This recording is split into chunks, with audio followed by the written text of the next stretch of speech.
शासकीय अधिकारी रिसॉर्ट लॉबीच्या पाकिटापुढे लाचार। धोक्याच्या वळणावर वसई विरारची रिसॉर्ट संस्कृती। नमस्कार, मी अर्पिता नाईक आणि आपण पाहताय समर्थन लाईव्ह। कुटुंबासह पर्यटन करता येईल अशी वसईच्या पश्चिम किनारपट्टीवर रिसॉर्ट किती आणि कोणती आहेत याचं उत्तर पूर्णपणे निराशाजनक आहे। अशी परिस्थिती वसईतील हाताच्या बोटावर मोजणाऱ्यांनीच तयार केली आहे।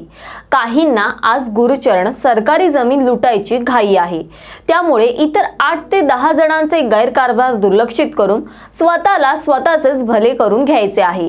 अशा नादात वसईच्या रिसॉर्ट मालकांनी येथील पर्यटनाला कलंकित केले आहे।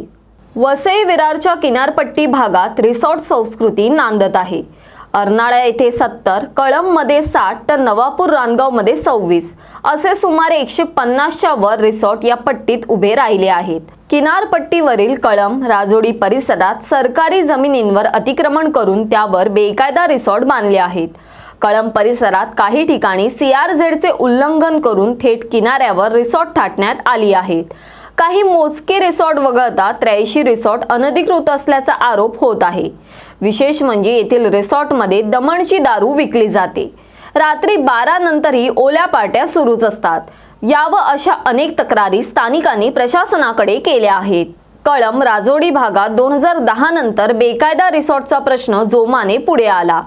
गुरुचरणासाठी राखीव असलेली शेकडो एकर जागा हडप करून हे रिसॉर्ट्स बांधले गेल्याचा आरोप काही स्थानिक जागरूक नागरिकांकडून करण्यात आला, पण त्यांच्या या आरोपांकडे प्रशासनाने फारसे लक्ष दिले नाही। येथील रिसॉर्ट अनधिकृत असताना त्यांना महावितरणने कोणत्या अधिकारात आणि कोणत्या कागदपत्रांच्या आधारे वीज पुरवठा केला? मद्य विक्रीचा परवाना नसताना राज्य उत्पादन शुल्क विभागाने येथील मद्य विक्री कशी काय सुरू राहू दिली? हे प्रश्न आजही अंतरित आहे। याची उत्तरे सर्वांनाच माहीत आहेत, पण बोलायचे कोणी हा खरा प्रश्न आहे। पोलीस यंत्रणेचे अनेक वेळा पितळ उघडे पडते, परंतु पोलीस यंत्रणा या रिसॉर्ट लॉबीच्या मोहपाशात पूर्णपणे अडकलेली आहे। ज्यावेळी पोलीस यंत्रणेने, महसूल यंत्रणेने, राज्य उत्पादन शुल्क विभागाने आपले कर्तव्य चोख बजावण्याची खरी सामाजिक वेळ असते, त्यावेळी संबंधित शासकीय अधिकारी रिसॉर्ट लॉबीच्या पाकिटापुढे लाचार होतात।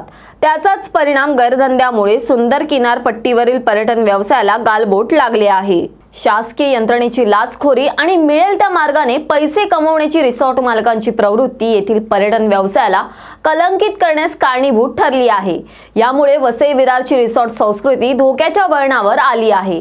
यावरील तुमचे काय मत आहे आम्हाला कमेंट बॉक्सद्वारे नक्की कळवा आणि अशाच विविध विषयांवरील सविस्तर तपशील जाणून घेण्यासाठी समर्थन लाईव्हला सबस्क्राइब करा व बेल बटन दाबा। धन्यवाद।